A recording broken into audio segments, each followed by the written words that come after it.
Hey, Corona TV viewers, this is Peter Keys from Leonard Skinner. I want to wish you all a happy birthday. First of all, let's just do the elbow bump because we can't do the handshake right now. Hello, everybody on Corona TV.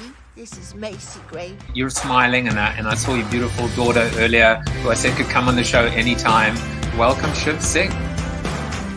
Thanks for having me, Joseph. Great to be with you.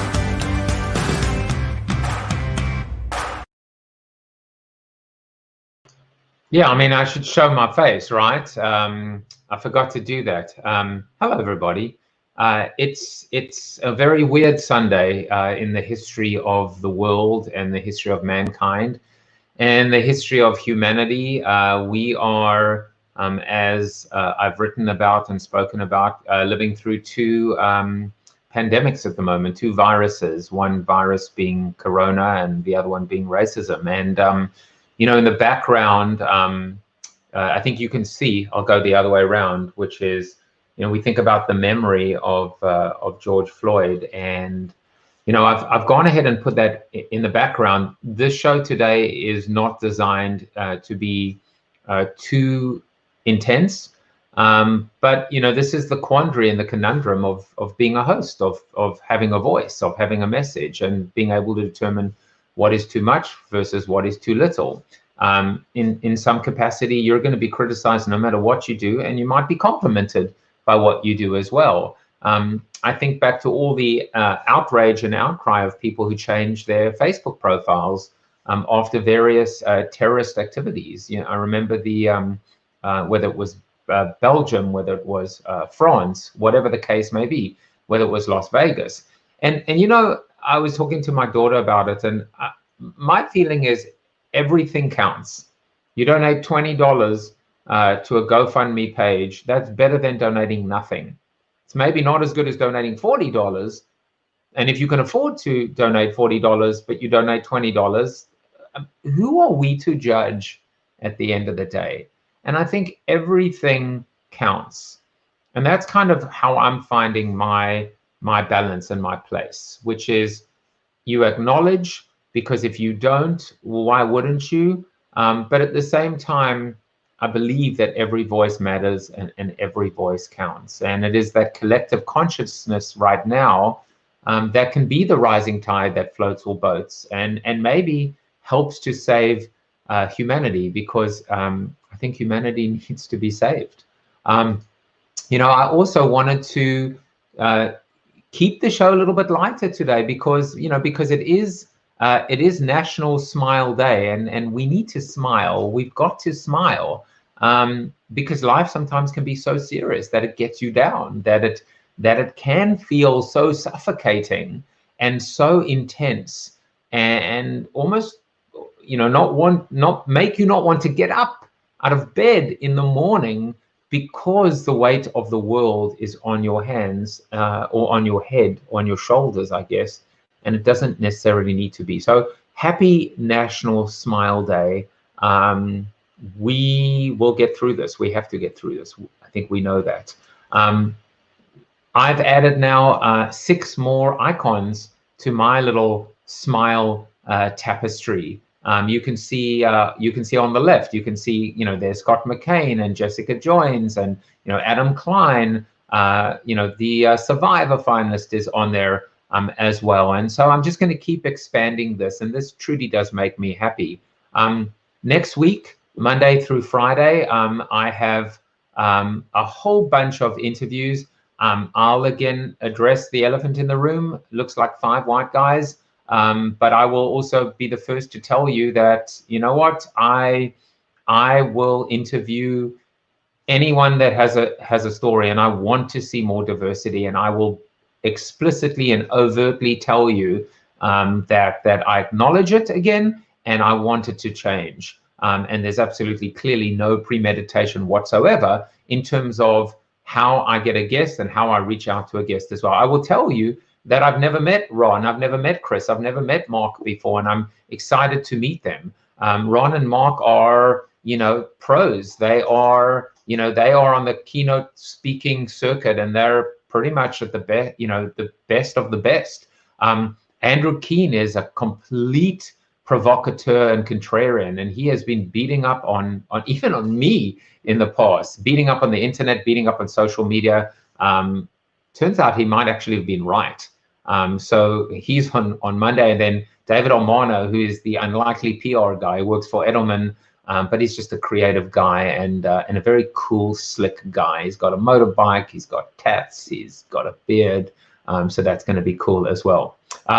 Today, you know, sorry to mention it, but you know, sorry, Mark, you're a white guy too. But you know, just you and I got to deal with it, right? But Mark is Mark's got a great story. I'm so excited to. Mark is actually a partner now because you know, thanks to Mark's company, Future Self Academy, I've been able to take that, flip the funnel, my book, and A, bring it back to life after 10 years, B, update it, and C, turn it into a course. It is now a mobile-centric, gamified course. And so we're going to talk to Mark about his company, about his vision, about the future of books, the future of publishing, the future of education in this quarantined ADD type of world. So I can't wait to have him on as well.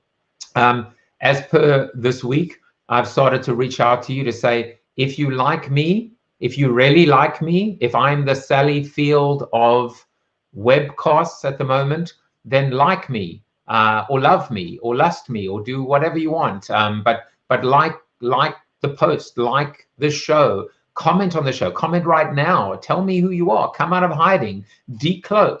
Let me acknowledge you as well. Share this with people, especially people not gratuitously that you think would enjoy this. Subscribe at coronatv.show or jaffejuice.tv, and thank you so much for watching. Here's something else as well. If you want to be on the show today, you can be on the show today. It is as simple as 1, 2, 3, a little bit of an experiment. I know you guys are probably nervous to do it, but all you got to do is go to bit.ly/coronatv531 at some point, and you can actually come onto the show today. If you do that, I'll see you in the green room. But I need to really kind of know that you're legit. And so, you know, through the private chat, you can tell me a little bit about who you are or what you'd like to talk about. And yeah, we'll bring you onto the show. Why not? It'd kind of be quite cool to be able to do that. So that's an opportunity to do a little bit of a potpourri today, a little bit of a smorgasbord, and make this very, you know, viewer-driven and listener-driven, and a little bit more engaging on a different level. So let's talk birthdays. Obviously, because it's a Sunday, there were birthdays yesterday, birthdays today. So, you know, Robbie Furrer, happy birthday to you, my friend. These were my Facebook friends yesterday. My Facebook friends today, of course, my brother from another mother, yet another one of them, Alon Hellman. This is the only time my Bet, I call him Bet, it's one of the only times that I'm actually going to say to you, you'll never walk alone, and acknowledge your obsession regarding Liverpool. It looks like you are going to lift that trophy at the end of the day. And then, of course, happy birthday to all of my LinkedIn followers and connections as well. Hope you have a wonderful day, even if it is in quarantine. So speaking of LinkedIn, I've been using the poll feature, and I've really enjoyed the poll feature. I think it's a great way to, you know, create some kind of engagement. A little bit of a typo, of course, but I asked this question, which is, when you went into shelter in place or lockdown or quarantine, honestly, how long did you think it would last? Less than a month, 1 to 3 months, 4 to 6 months, or longer? I guess I probably would have voted 1 to 3 months, and probably closer to maybe 1 than 3. But here we are. I think we're going to probably end up in 4 to 6 months, more or less. This is how you guys voted. 82 votes, which is a good chunk of change in terms of statistically representative, or at least, you know, a good sample. And it looks like probably 1 in every 2 also thought 1 to 3 months. But interestingly enough, you know, you've got the 1 in every 4 people saying less than a month, and I'm sure that they were unpleasantly surprised. And then you've got the 4 to 6 months.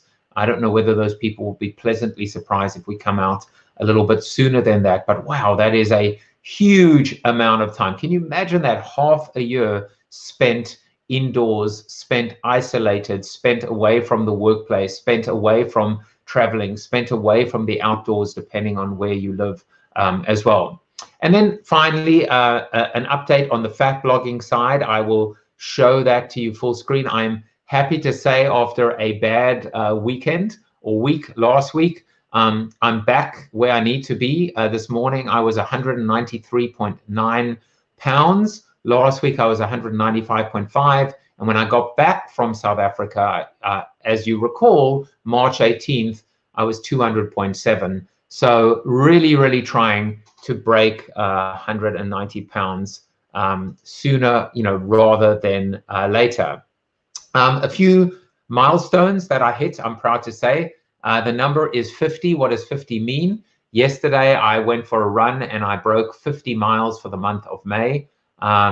The last time that I ran 50 miles was actually October of 2016. I ran 100 miles that month, and it was the month before I ran the New York Marathon. So interestingly enough, to think that, all the way back to 2016 was the last time that I actually ran more than 50 miles. So this is a good milestone, a motivating milestone, an empowering milestone to know that I've been able to get out there and just do it and try and take charge of my health and of my life, at least from a physical standpoint. And healthy body, healthy mind. One way to counter and cure a depressive state, I think, is exercise.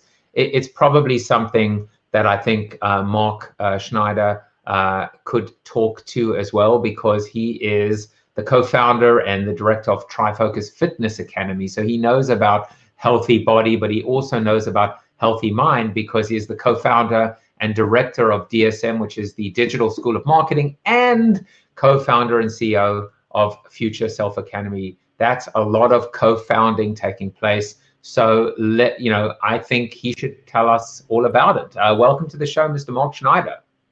Yeah, how are you, Joseph? Good to be on your show. It's good to have you, a fellow South African as well. You're still there. I'm not. But Marc, before I go into your background, just a couple of comments. Jamie enjoyed Lust Me, right? So, like me, love me, lust me. I don't know if I should be showing that comment before acknowledging my mother who's watching as well, but whatever. Hi, Mom. I'm glad you're watching as well.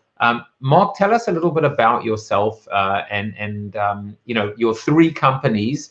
But I'm more intrigued by the fitness side and how. In fact, I'm intrigued by the fact that you're running three companies at the same time, and then how you kind of came to Future Self Academy. So Joseph, as you alluded to at the beginning, my background was fitness. So I chose a different route when I finished school. At the age of 18, I pursued a fitness route. It was not a very popular decision with my family. At that stage, fitness was really not much of a career path, but I had a love and passion for it, and I pursued that passion. And I became a fitness trainer. Without a formal education, I sort of had to find my way in an industry that was still being formed. Coupled with that, I also had a passion for being in business, being an entrepreneur. That was something I never really knew about myself. I knew I loved fitness, but then I just kept on becoming more and more fascinated with how to grow things, how to create things. And so I became frustrated in the fitness industry. At the beginning, it was great. I was very young. But as the years passed on, I became more curious about where the opportunities were. The fitness industry, thankfully, was growing tremendously in South Africa at that stage and around the world. And so from being a personal trainer, I started to explore opening up gyms. And from gyms, my wife and partner of mine, Lisa, got involved in Pilates, which was a very fast-growing industry at the time. We started opening up studios. And by default, I actually landed up in education. And it's quite a funny story because it was never something I thought I would be into. But what happened was that there was a lack of talent. There was a lack of skill sets. And so what we had to do is we had to create a teacher training program in order to facilitate the growth of our business. And so being the entrepreneurs that we were, fit around pig in a square hole, we got a camera, we took pictures of our staff doing exercises, we set up a manual, and we started marketing a course. And the purpose of this course was purely to find staff. But what we found happening is that people came to join the course that weren't interested in working for us because we marketed well, the market was ready for it, it suited people's wallet, it suited their time schedule. And so by default, we landed up going into the education business, which is really where we sit today and where all our business interests are. So we pivoted from fitness into education, and then from there, education took on a tremendous change, as we all know, with online learning and tech, etc. And all those skill sets sort of suited perfectly for what I brought to the table, if that makes sense. Yeah, no, I mean, people say that that convergence, if you think about it, they say, I once heard that the only successful example of convergence was the clock radio, or the alarm clock radio, which, like, I don't even know if that's true. I don't think it's true. But I love convergence in terms of, like, thinking about how does mobile play a role and being on the road. Like, I personally, when I've been running these 50 miles, I run listening to, yesterday I was listening to Tim Ferriss's podcast. I've been listening to Howard Stern interviews. I love the idea that I can get smarter while I'm exercising. And then in the last, half a mile or kilometer, I guess, in South African terms, I'll switch to music because generally I'm a little tired and I want to push myself. Talk a little bit about how, now in this education world, convergence has played a role in terms of actually not just saying, hey, how can we teach and learn, but do that even more profoundly using a mobile phone. Yeah, so I mean, I think there's been a lot of jumps, technologically speaking. When we started out, it was about classrooms. I mean, that's where the deployment of education happened. And then it was a fascinating story, but one day, this was right at the beginning of our startup, our initial company, we got a call from the students and he said, I want to study with you guys, but I don't want to come to class. Can I not study through distance learning? And we said, that's not possible. You need to come to classroom in order to study. And about a week later, we got another call, same kind of question. And then we realized, well, we need to meet the market where the market is at. And that was the first time we created a pack of coursewares to a student. The reason why I'm telling the story is that it starts off one way and then sort of the dog wags the tail. From there, what happened was the event of online learning. And what's really interesting is that we jumped from classroom to laptop learning. That took a long time. But a jump from laptop to phone in a click of a finger, that was what was fascinating, what fascinated me. How quick it went from laptop to phone. And what's interesting is I work hand in hand with PHP coders. And whenever I develop tech, my developers always say to me, yes, but Mark, I said, I don't even look at laptop anymore. When I develop tech, I'm only looking at mobile. And if you ask, why is that? It's because this is the most intimate device that we have. This is an extension of our bodies. Everything is about your phone. I mean, a funny story at a great gym nearby my house, and it really is a top-notch gym, and they've got these incredible cardio, and they built these TVs into this cardio machine, and it must have cost tens of thousands of dollars hardware into this bike. And what I do is I use that hardware to put my phone, to rest my phone. So the point of my story is I'm more interested in my phone than in whatever hardware they can deliver to me. And the reason is that on my device, I have access to everything that's important to me, from what content I want to watch and how I want to watch it. So it really becomes a question of content deployment. And the most efficient way to deploy content now is mobile, because that's where the consumer is. Well, there's something really interesting about what you said, because I think it's short-sighted, or at least it isn't seeing the bigger picture or the full picture when you just think about, being on the go. I remember when I gave one of my earliest presentations on mobile, I also used the word wireless, which means, no wires. Free to move about the country, Southwest would say, or free to move about your home. So there are actually three things going on. One is you're not tethered to a physical location. Two is this idea of on the go. And many solutions now, even in learning, I think were built on the fact that you could be waiting in the car about to pick your kid up from soccer practice. And guess what? you could get a bite-sized lesson or a bite-sized insight, something that was tailored to the moment, to the minute, to a 3 to 5 minute window.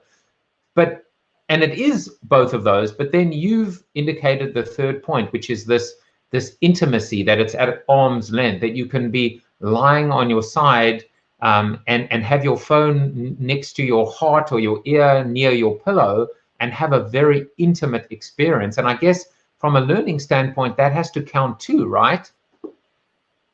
Yeah, without a doubt. I mean, no question, it's like an extra limb of your body. So whatever we design and develop, we're thinking about the consumer, we're thinking about the phone. And you brought up something which is talking about, how we study and bite size and on the go. What we've seen through our research and our studies with our EdTech companies is what we call the attention economy. How long can you grab someone's attention for? If I had to wind back the clock, we didn't have so much competition for our time as we do now.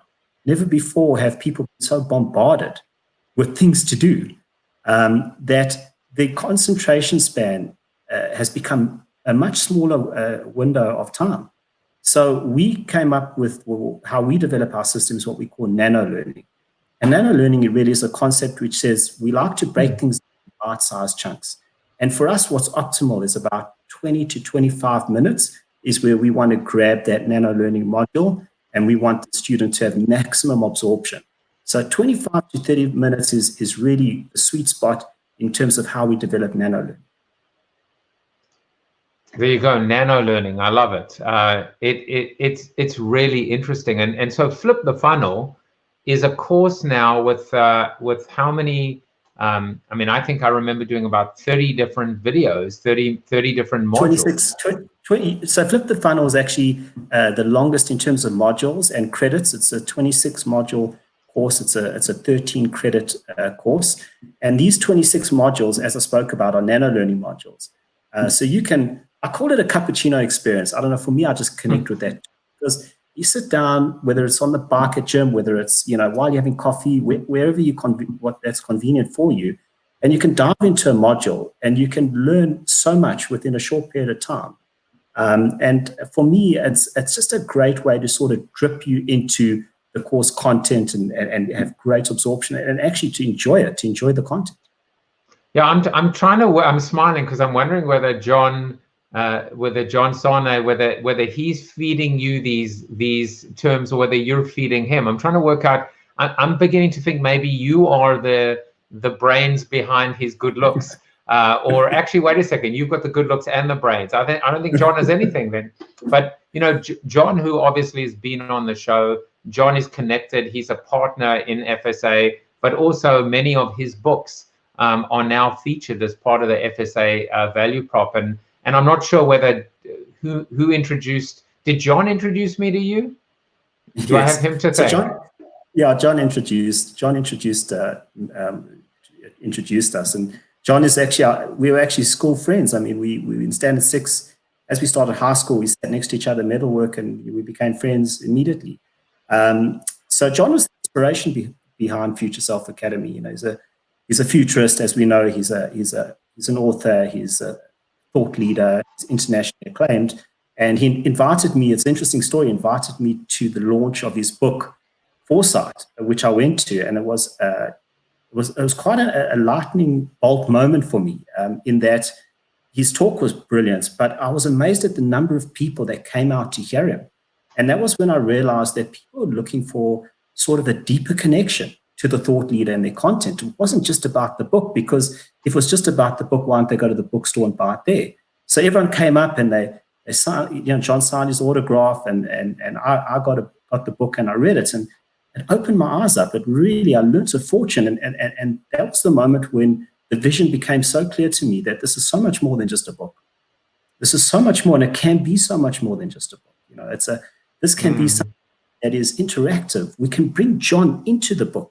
You don't have to be at Hyde Park Conference Center to see John. You can switch on your phone, and he introduces every module. So it's high touch between the consumer and the author. Well, there's behind Future Self Academy. Yeah, there are a few things, like I can see it because I'm an entrepreneur as well, and and connecting the dots. And I'm just almost reframing this for people that are watching right now. One is, if you look at, this is almost the director's commentary now, Mark. So if you look at Mark and listen to Mark, you can see how his life experiences inform him and how he's open to embracing and internalizing those life experiences. And so the pivot that you, Mark, the pivot that you talk about, or the pivot that Mark talks about, it all comes from being open to the possibilities and the opportunities that the universe presents in front of you. So being able to be curious, being able to kind of see things not for, there are those who see things that are and ask why, and then there are those who see things that could be and ask why not.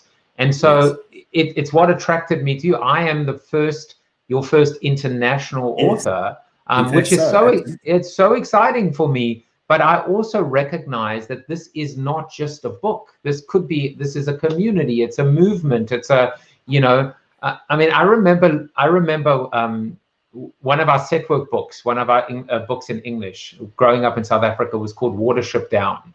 And I once saw, I mentioned this many times, so apologies for you out there if you've heard me say this. Benny Hill, remember the comedian Benny Hill? Yes. There was once a skit that said, Watership Down, you've read the book, you've seen the movie, you've bought the t-shirt, now eat the pie. So that was a different version of it. But the concept of a book being so stale and stagnant and, and so fixed, and it's out of date, the moment that it's printed, and what you've allowed is the book to live on. You've allowed the book to actually bring life back into that book. 10 years later, you're a necromancer, right? But also you've done things that the book could never do, which is like the gamification. So that's why I got so excited about it, and why I wanted you to come on to the show. Thank you.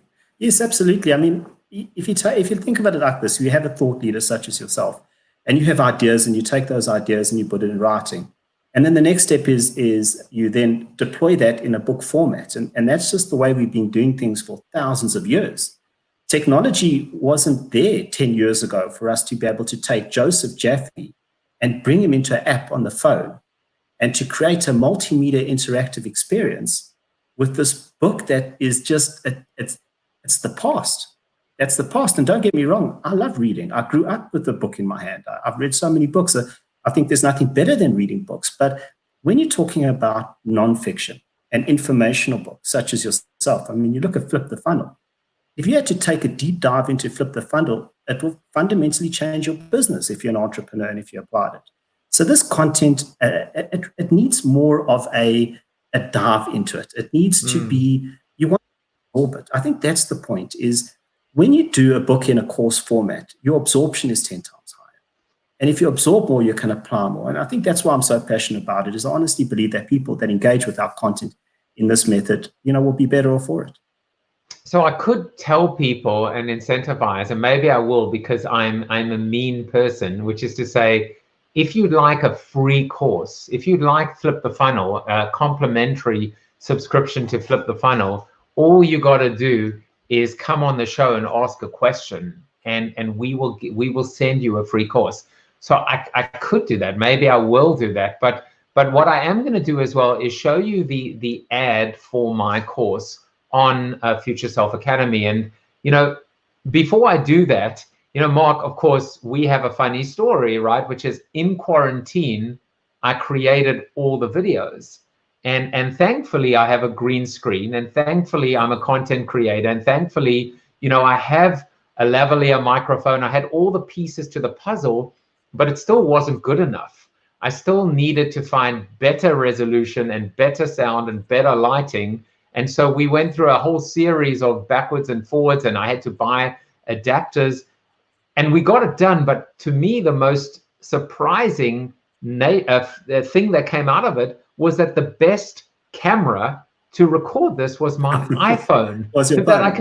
that I could record in 4K. It was like remarkable. Amazing. Well, that's technology. I mean, that's exactly it. Well, let's go ahead and show that.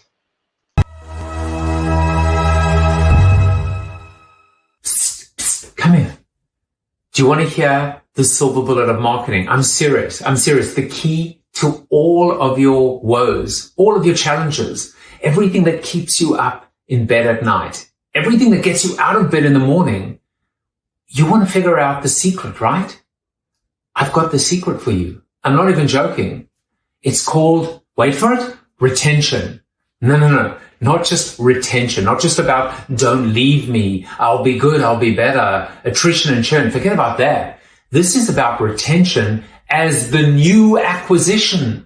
That's what this course is about. That's what Flip the Funnel is about. You can use existing customers to gain new ones. You can grow your business from the inside out through advocacy, through creating ambassadors, through tapping into super consumers. When you turn the funnel into a megaphone, when you turn the funnel into a spyglass, you change everything. This is what Flip the Funnel is about. The 3 C's of content, of conversation, of commendations, universal currency. It's all inside this course.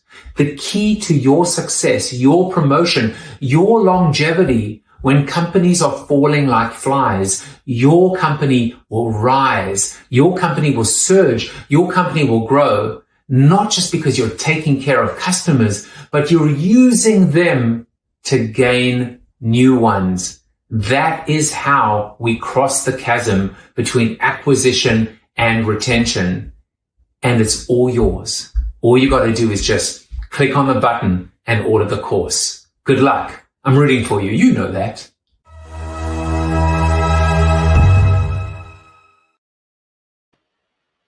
Best $30 they could ever spend. And I love the fact, by the way, your pricing is the same as the actual book cost. I mean, the book's retail price, $29.95. For the same price now, it's not just the text of the book, but it's the quizzes at the end of each module, and it's an introductory video, which of course was filmed in quarantine. It's funny, Mark, because I watch it and I had to like get him out within a certain amount of time because the beard was growing, and I was like, this is going to look awful at some point when, I don't know, I look like Tom Hanks in Castaway. But yeah, so that's the ad for my course. And as I was showing it, if you're watching, all you got to do, because clearly people are too afraid to come onto my show. I don't bite. I mean, not much. But actually, all you got to do is send an email to expand@futureselfacademy.com with your first name, your last name, and your email address, and we have 10 courses to give away. So, everyone's a winner. You get a course, and you get a course, and you get a course, and you get a course. I'm excited.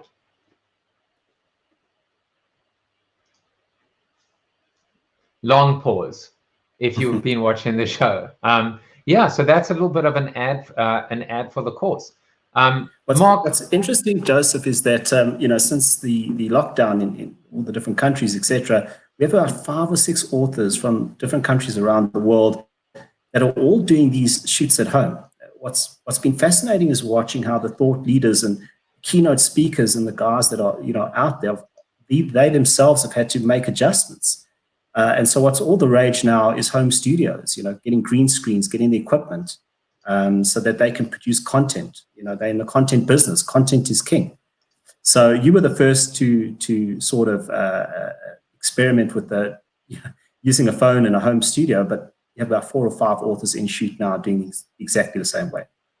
Yeah, I mean, it was a great experience to go through. And also what I loved about it was the fact that I could update my course. So I remember the very last one that I did was called, was the last chapter of the book was called Flip the Funnel for Your Personal Life. And, I mean, Mark, I have to thank you for this opportunity, because when I read that chapter, I just felt just such a sense of pride, and also how relevant and resonant this idea was.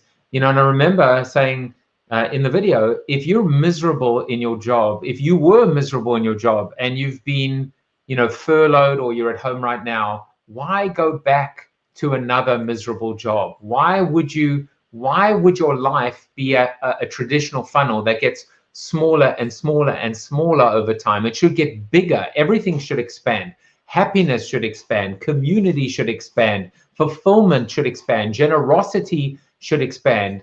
Our entire lives should be getting richer, literally and figuratively, most importantly figuratively. And so I was able to go back and actually revisit this thought, this universal thought, that funnels should always be flipped. Everything we do in life, because life is short, should be about expansive experiences, not contracting ones. And so that's why I have to thank you, because all of this came out, and I could actually see, quite frankly, how timeless this book was and this concept, and how important and meaningful it was. And I know I'm talking a lot, but in a way, like it's almost like I'm interviewing myself, I suppose, because we're kind of officially launching the course here, and I'm just super excited about it.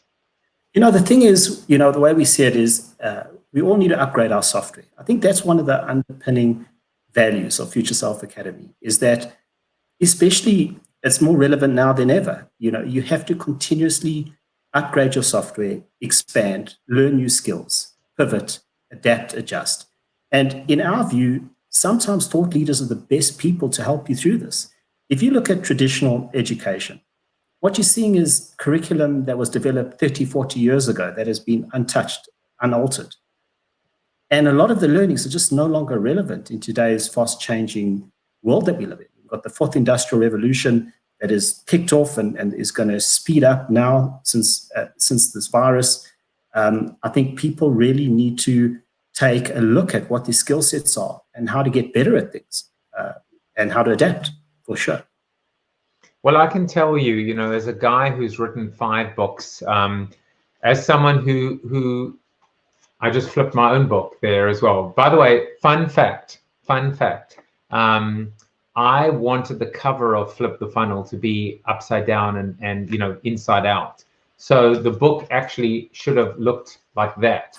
And so, because what I wanted people to do is actually flip the book, you know, and be part of the solution. I wanted this cover to actually force them to turn the book around and to recognize that everything begins with that single act. And of course, I ended up with a massive fight with Wiley, and they almost canceled my contract. I remember I was in Australia arguing with like one of the most senior people in the company, and they were like, what's it going to look like on Amazon? And I was like, well, you could, I don't know, turn your laptop on like upside down or stand on your head. You know, it's like, but you know, it was just trying to like extract more value from this archaic, old-fashioned, tired format called a paper-based book or even a Kindle book. It's still too linear. It's still too predictable. And that's why I love the fact that they're quizzes, and I love the fact that they're video vignettes. And I'm a big fan of the format. And I think that, you know, people should go out and check out Future Self Academy. In fact, I will go ahead and put that URL up there for you, Mark and Lisa and John. I'm so thrilled to be a part of this expanding family. Again, for people that are out there, you can get a free course. You just have to, you know, email expand @Future Self Academy, expand your mind. And Seth said, flipping the funnel, and the way with full credit, he corrected himself. Otherwise, I would have nailed you, Seth. You know how I hate that. He said, and the way you're explaining it reminds me a lot of how Rushkoff references the figure in the group flipping. It happens to us when we don't realize, and we have to actively reverse it. By the way, Seth, Douglas Rushkoff endorsed my book, Built to Suck, and I'm trying to get him on the show. I love that man. He's just super, super smart. That's another author you need in your expanding repertoire. So, Mark, my verbal diarrhea is coming to a close. But I think this is what you want, right? You want your authors to be super, super excited about the collaboration and working with you. So I want to make sure that anything that we missed, anything else you want to add? I think so basically, oh, there you are. If I think about the title of your book, So if I look at the title of your book, Flip the Funnel, you got me? It's actually relevant to what we've done with the book. Is we flipped the funnel. We've turned it into something completely different. And so, we're super passionate about it. And yeah, we're getting a great response so far. Well, Mark, I wish you luck. I wish myself luck. I wish us luck as partners in terms of the course. I just want to leave you guys with a little story. I think I used it when I was talking about it on LinkedIn. This is, to me, one of the greatest moments of my professional life. I received a package from FedEx one day in the mail, and I opened it up, and there was this like weird, there were 3 boxes. And the first box that I opened up, I didn't know what it looked like. It looked like there was a magnifying glass, and there was something that looked like a handkerchief of some sort, an anti-static handkerchief. And then there was this weird thing. It was a pen, but when you press the pen, like a claw came out. And I was like, what the hell is it like a men's grooming kit? Is it like designed to pop pimples? I had no idea. And then I opened the other 2 boxes, and there were 2 diamonds, 2 loose diamonds. And there was a card, and the card was from the CEO of a wholesale, but a direct-to-consumer diamond manufacturer or distributor. And the note said, we have implemented your book, Flip the Funnel, and we can trace directly and explicitly an incremental $2 million in revenue to our company by implementing the ideas in Flip the Funnel. And she said, this is the least we can do to say thank you. Oh, wow. And that is a true story. And the story doesn't end there. I was so blown away that I called her up and I said, you know what? I'm going to pay it back to you with interest. And I said, cover the cost just of my travel, and I will come out to you. She was based in Houston. And I will give you a free keynote to your entire team on the house as my way of saying thank you. And I did. And I met her, and I met her family, went for dinner with her family, and it was just the most beautiful moment together. And it all came from, the A of a deer in flipping the funnel, which is acknowledgement, which is saying thank you. Oh, amazing. So thank you. And for all of you, for spending your Sunday with us, but of course many people will watch this after the fact. Stay safe, stay happy, stay positive, stay optimistic during these tough, turbulent times. Remember, anything is better than nothing. It is a stepping stone towards greatness. It is a stepping stone towards a solution. Don't ever feel like you are insignificant, like you don't count, like you don't matter. Whatever you do, as long as you're doing what you can, is enough. Mark, take care of yourself as well. In South Africa during your lockdown, you look like you're physically locked down right now. It's so dark around you. But just best of luck, and I'm sure we'll be talking to each other soon. Thank you, Joseph. Thank you for having me. Take care, everybody.